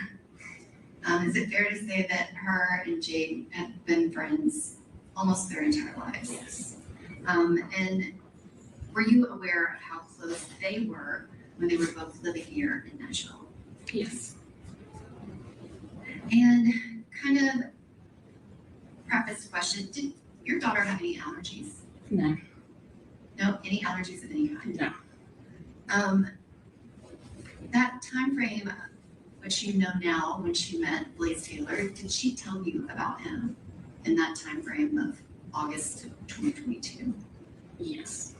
And can you describe how much information did she give you? Not a lot. And can you describe, when did you find out that your daughter Jade was expecting a baby? I believe it was November 3rd or 4th when she, I'm not exactly sure the exact date, but it was right after she found out. So within 24 hours of that first ultrasound that Ms. Jackson and her went to. And can you describe, how did she tell you? She called me, I was at work, said, I need you to call me on your lunch. I said, okay. Then I took my lunch, went outside, I called her, she said, hold on, I gotta send you a picture I need you to look at. So while I'm on the phone with her, she sends the picture of the pregnancy test. And what was your reaction? Shock. I said, wow, is this yours? And she said, yep. I said, I guess we're having a baby. And can you describe, what was your daughter's reaction? She was delayed. I asked her, we are having a baby, and she confirmed yes. Was she, I guess, kind of have that attitude of yes, she was going to, fairly quickly after finding out? Yes, immediately abortion was not an option for her. And did you and her discuss that? Yes. What, if anything, did she tell you about the father of the baby when she told you she was pregnant? When she told me, she had not told him yet. And did you guys discuss kind of that process of her telling him? Very vaguely, because she was working, and I mean, she just said she was going to tell him. And did she contact you and let you know what happened? I texted her because I work days, she worked nights, and asked how did it go, and she said not good. And did you continue to communicate with her about kind of what was going on with her pregnancy, as well as if she was having any contact with him? Yes. When she told me that he did not want the baby, then that's when I quit communicating. And when you say she told you he did not want the baby, what did she say? That he wanted her to have an abortion. Did he kind of give her, I guess, did she feel like she had some choice, or was that a definitive? If she had the baby, he wanted nothing to do with the baby. He didn't want it to have his name. He didn't want the child to ever know who he was. That's what she told me. And Wow. Ain't no hollaback girl asked, do you, regardless of outcome, think they'll file a civil suit? Her parents? I would. I think they have a couple suits they could file. If it was me, Janet, you said we need the jury to use common sense, and he's done. I feel really good about the jury. Of course, I don't know who the alternates will be. I think this deliberation could be lengthy. I would be shocked if it's fast like George Pino. I would be shocked if it's an acquittal. I could see either a hung jury or him being convicted. That's where I stand today. God, I hope I can go to closing. It's my goal. After that was, I guess, his decision, what did Jade do?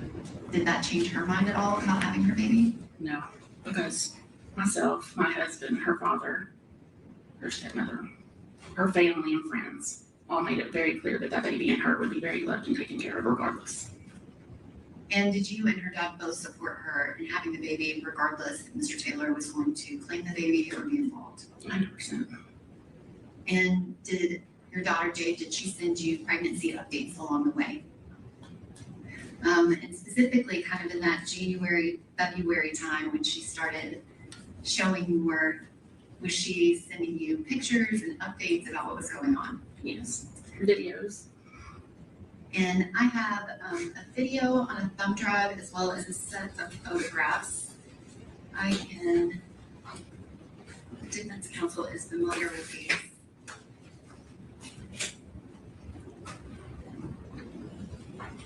What is it you need? Oh, I'm sorry, if I can, the witness can be handed a set of 9 photographs, and I have a video that I'll put it on a thumb drive, and I have it all ready to submit. Okay.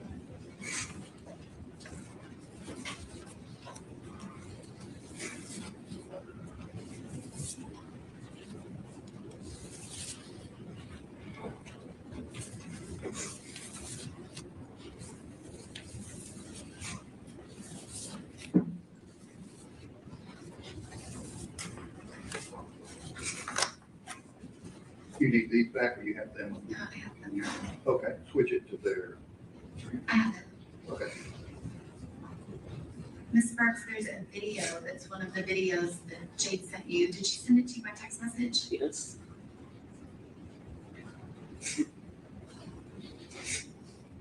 In the video, she's saying 19 weeks.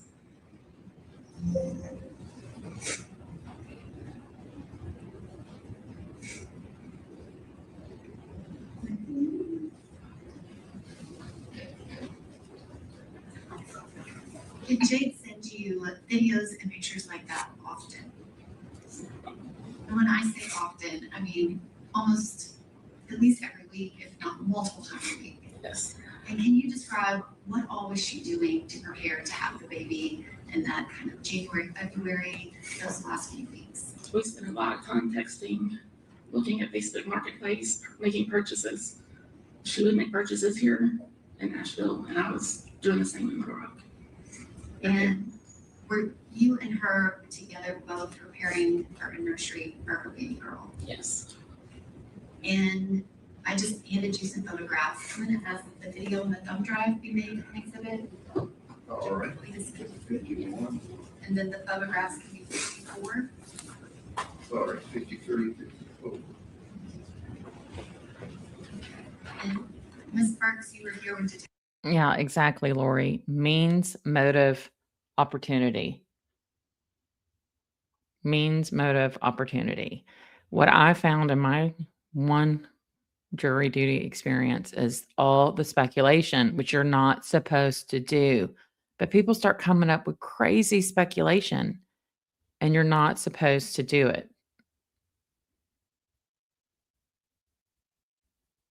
I mean, the law even recognizes that you cannot prove everything 100%. Detective Miller showed that she sent you a series of 9 photographs.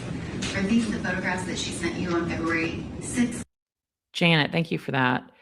He was the only one with her for the last 2 hours. Toxicologist said it would take 30 to 45 minutes to do what he did. Of 2023. Yes, they are. And this is the first image, this second image. Did you recognize where she was in this picture? In her kitchen. And specifically, there is a camera to the left of the stove. Were you familiar with that camera? Yes, I purchased it for her. And were you aware, is that where she typically kept that camera? Yes. And this next image is 3. Is that another picture that she took that day? Correct. And the next image is number 4. I agree. The chat's blaming her best friend. It is disgusting. Who's been there every day, who was there with her in the hospital, who was there when they removed her from the ventilator, who had a balloon and cupcakes there for her birthday, the day they removed her from the ventilator. And then I saw people in chat being like, oh, she wouldn't be showing that much. I mean, if she had a little bit of extra weight, yes, she would. And then this photograph is number 5. Can you describe what's in it? Her with the ultrasound. And had she just found out that she was having a baby girl? Yes. And this next picture, do you recognize that picture specifically? Yes. And was that the picture that she kind of kept? And this next photograph, can you describe what's in that one? She's holding ultrasound and some Ben and Jerry's half-baked ice cream. And she was about halfway through her pregnancy. Correct. And then this last photograph, Just holding the Ben and Jerry's half-baked ice cream. and then this last one is kind of a collage pic that she sent you of multiple things. Is that right? Correct. That time frame right then when she was sending you those photographs, she had just had the appointment about the gender, and was there something going on with her pregnancy where she was going to have some more appointments that week? Yes. When they did the ultrasound, they spotted something on the heart. And so they wanted to do some testing to make sure the baby did not have any kind of Down syndrome or anything else wrong with it. When you talk to I do think it's what happens a lot of times with juries too. They confuse like reasonable with like what's possible. So if you sit there and go, well, it's possible she could have done drugs, but is that something that was really backed by evidence?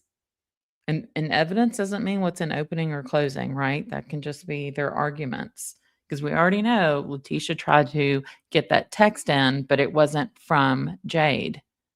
And I don't think that was a mistake. Go back and watch her argument with the judge.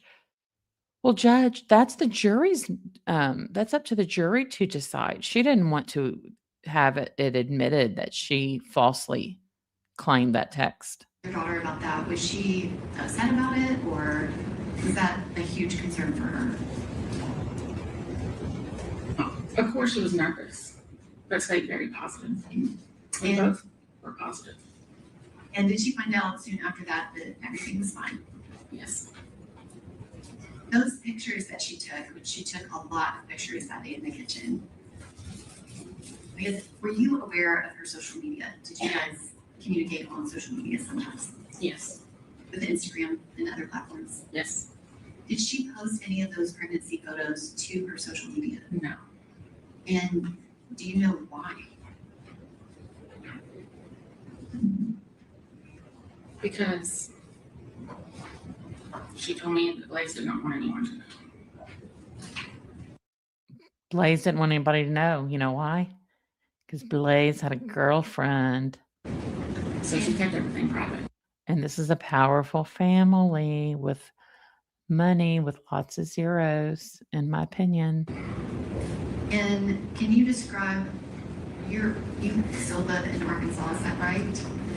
Were you allowed to tell all of your friends about Jade's pregnancy? No. And I guess you've described that she's very happy about the pregnancy, is that right? Is there anything about you not being allowed to tell people that means she was not happy about it? I'm sorry, repeat that. I said, can you explain, like, why would she not like, tell people? Because, as we all know, Blaise went to A-State. Little Rock being the size it is, a lot of people went to A-State, and there was a lot of mutual people. But do you have an objection? Yes, I'm objecting to speculating as to why she thinks. Okay. She's answered in terms of why she wanted it private previously. What's your next question? Was there something that was about to happen kind of in the, I guess, week or two following February 25th of 2023 that was going to change that status of you not telling people? Yes. And what was that? It was her 25th birthday, and she planned on making it public. Ding, ding, ding. And can you describe, did she have parties planned? Yes, we had 2 different baby showers planned. And did you discuss with her how that was going to work? Like, did people know that she was pregnant? No. But there was a very distinct plan that she was finally going to tell everybody. Right. Surprise. And that week that it happened, did you talk to your daughter that week? Mm-hmm. And even specifically on February 25th of 2023, did you message with Jade that night? Yes. And that previously introduced exhibit that Detective Tom Miller put in. Did you recognize that post? Yes. And what is that? That's her operator slots. And is that a post that Jade made to Instagram to her story that night of February 25th, Yes. 2023? And you've seen all of the photos that she took of the date night. Did she post any of those? No. And then this next image, it was Instagram, but it didn't technically say who posted it. Do you recognize that? Yes. And can you describe what that is? That is the chicken spaghetti I made that night. And did you know what she was making, or did she know what you were making? No, neither one. And those messages that Detective Miller put on the screen between you and Jade, is that the last time that you talked to her?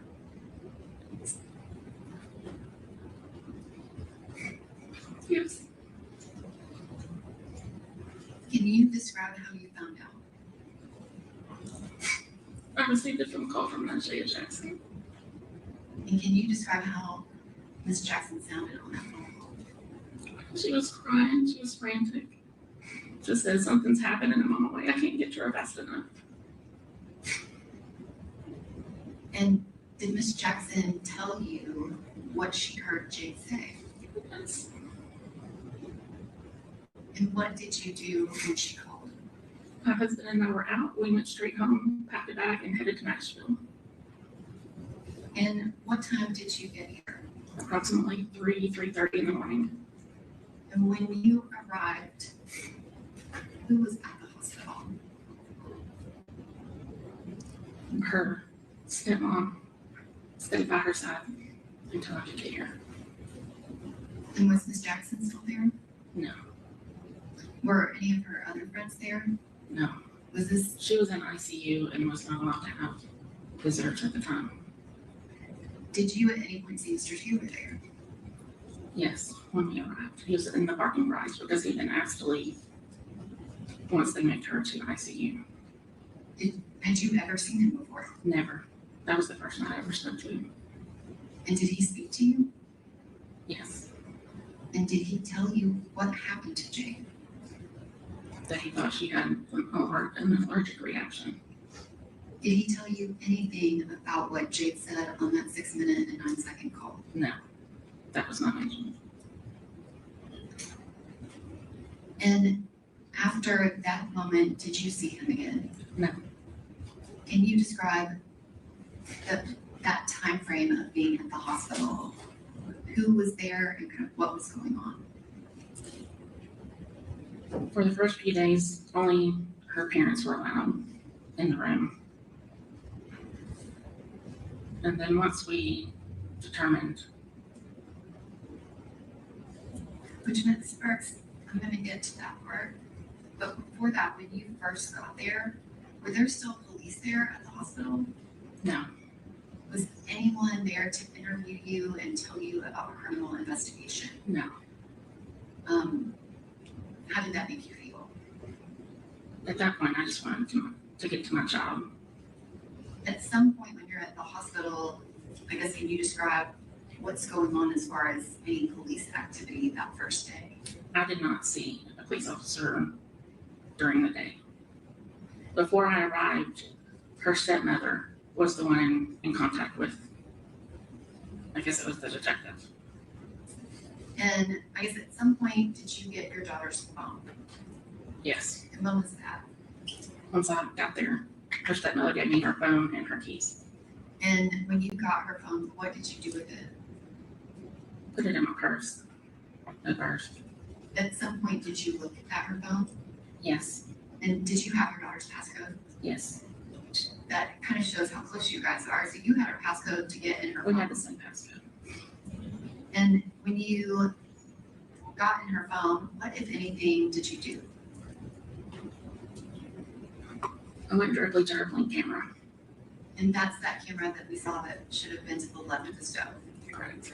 I guess kind of based off of everything you know, did she have a current subscription? No. Do you have Blink cameras? Yes. Are you familiar with how they work? Yes. If you don't have a subscription, can you still see a live feed? Yes. And can you describe when you looked in her phone, what was it an image of? Her balcony with her blinds open, looking out her window onto her balcony in her bedroom. Can you describe, did that seem normal or what did you think would be? I immediately went into a panic asking why her camera had been moved because I knew my child had her camera in her kitchen facing her door. And at that point, did you know whether or not Mr. Taylor had access to that apartment? Whether or not he had a key? I know he did not have a key. Okay. Because she only had one key. And what was your involvement, if any, in people going over to the apartment? As soon as I got off the phone with Ms. Jackson and I realized that they were headed to the hospital, I immediately called her friend Lauren and said, I don't know what's going on. I need you to go straight to Jay's apartment and lock it up. It does not need to be left unlocked. I said, I need you to get her apartment key and take it to Andrea at the hospital. And that's what she did. And you know that friends, Ms. Franklin, they went back to the apartment. Was that something that you directed them to do? After discussing the whole camera situation and not knowing, the detective called her stepmother. Okay, the question is, did Blaise, what happened with his job with the Titans? So this is based on a search, but after Jade passing in February of 23 and there was an investigation, he was placed on administrative leave by the Titans.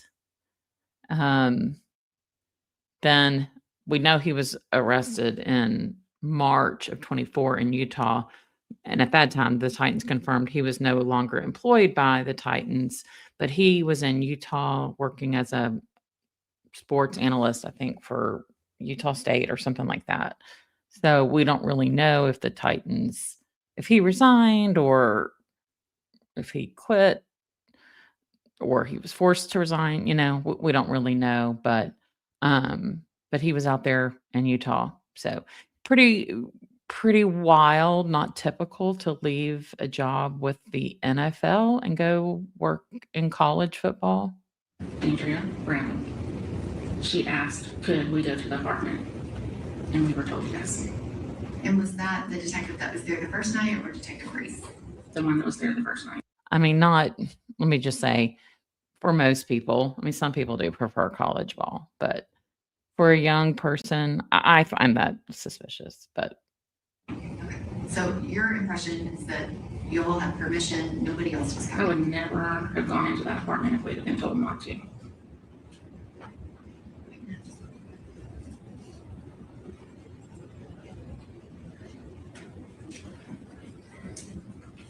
And Ms. Burks, at some point, Detective Reese showed up and things started moving in the investigation phase. But can you describe what was happening at the hospital?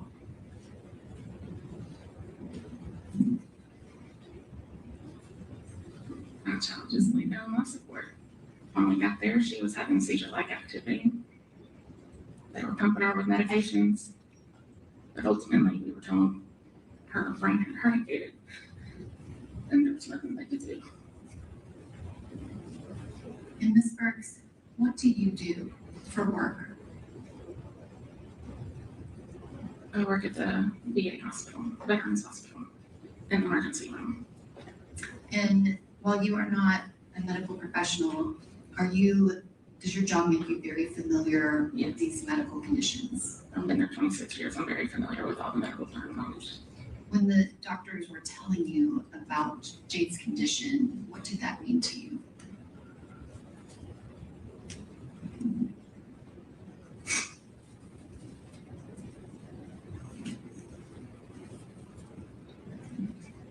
That there was nothing that could be done to bring my baby back. And what did they tell you about Jade's unborn baby? The length of time that she went without oxygen and the baby went without oxygen. And she's in that condition, therefore, the baby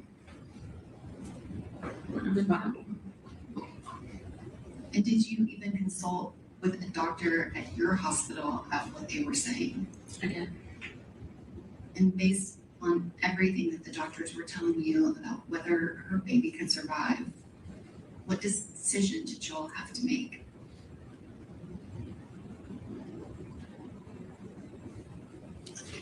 Make her DNR. And then to ultimately decide when we wanted to take her off of life support. And when did that happen? On her 25th birthday. I do wonder why they chose to do that on her birthday. I mean, I'm not trying to judge it. I don't know. I mean, not that there's like the perfect day to do that.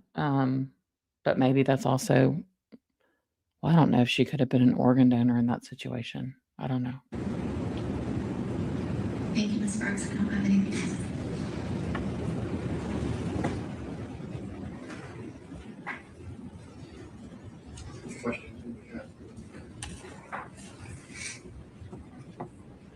I thought this was disgusting. They should have just said, "I'm so sorry for your loss."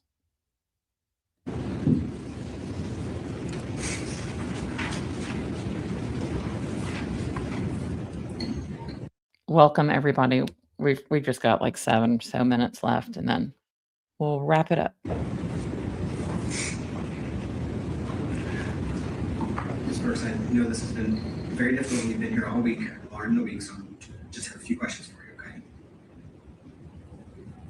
I think you mentioned this, I want to make sure I understood it. Before the 25th and the 26th, you never met Mr. Taylor, right? Correct. You never talked to him on the phone? Correct. Your daughter, Jade, had maybe mentioned to him. That was kind of the extent of your contact with Mr. Taylor? Correct. He was around her one time, and I said to him, I said hi. Like a video call or a phone call or something? I don't remember if it was a video call. I just remember one time she was around him, and I said, tell him I said hi. But I've never personally spoken with him. So your comment that her not wanting to post things publicly was because of Blaise never told you that, right? No, I never spoke with him. Okay, I just want to make sure I understood. That was from Jade, right? Correct. And I know you and your daughter were very close, right? Very close. And I know you've heard a lot of things during this trial. Is it possible there were any little parts of her life that you didn't know about? Most kids have parts of their life that they don't tell their parent about. Okay, that's fair. I appreciate that. That's fair. I would say, I'll tell you what, you mofo, you can get it out of my face.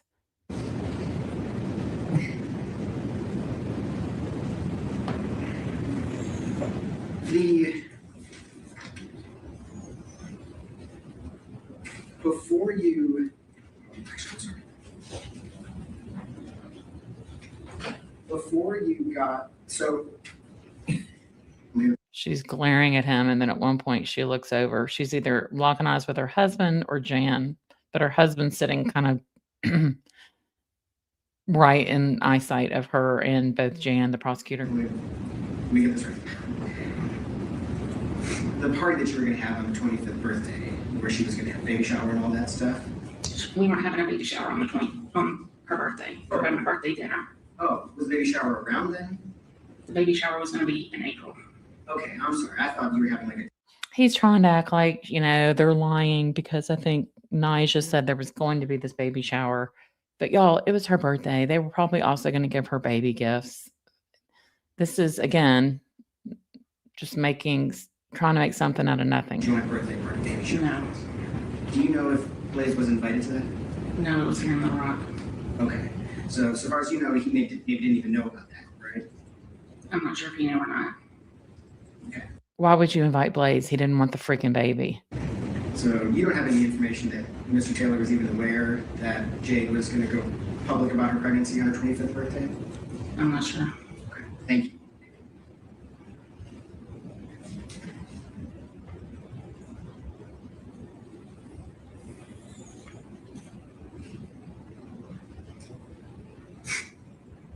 I know when you got here, there was a lot going on. And when did you get Jade's phone? As soon as I got to the hospital. So like 3:34 in the morning? Yes. You got that from IJ? No, I got that from her stepmother. Her stepmother, okay, thank you. I apologize, I didn't realize. And when you opened her phone and looked in it, when was that? I don't know the exact time. And so you can see in the Blink application, and there's a live feed, but no, like, you can scroll backwards, right? Correct. And so you can't see in that Blink application when the camera was moved? No, you cannot. It's a live feed. And so you don't have any information about when that camera was moved? No, I do not. When was the last time you saw it in Jade's kitchen? Possibly in those photos. She didn't call me a lot from her kitchen. Okay, that's fair. Okay.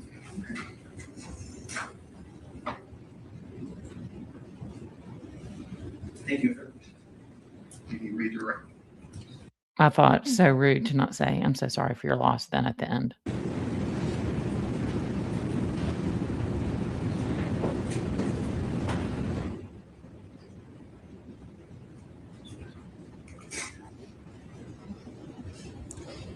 Ms. Parks, I just want to clarify, Jade was planning a birthday party in Little Rock. She had dinner, y'all had reservations, she picked out the place.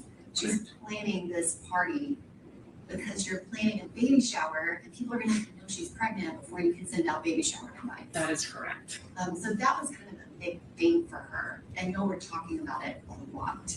Correct. It was something that was definitely gonna be happening. Correct. Jade was planning multiple other things at the same time. Specifically, she had a catering event that was coming up, and she was messaging you with menus and things about that, and she was really excited about it. It was one of my friend's weddings. When was that wedding supposed to be? March 3rd. I was supposed to be a bridesmaid. And obviously I didn't get to go. Thank you, Ms. Parks. Any other questions? Mr. Taylor was involved in any plans with You and Jade, was he? No. Thank you.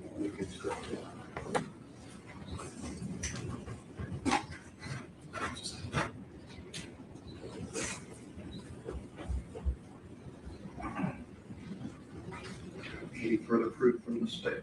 No, Your Honor, the state rests. All right. So there you go.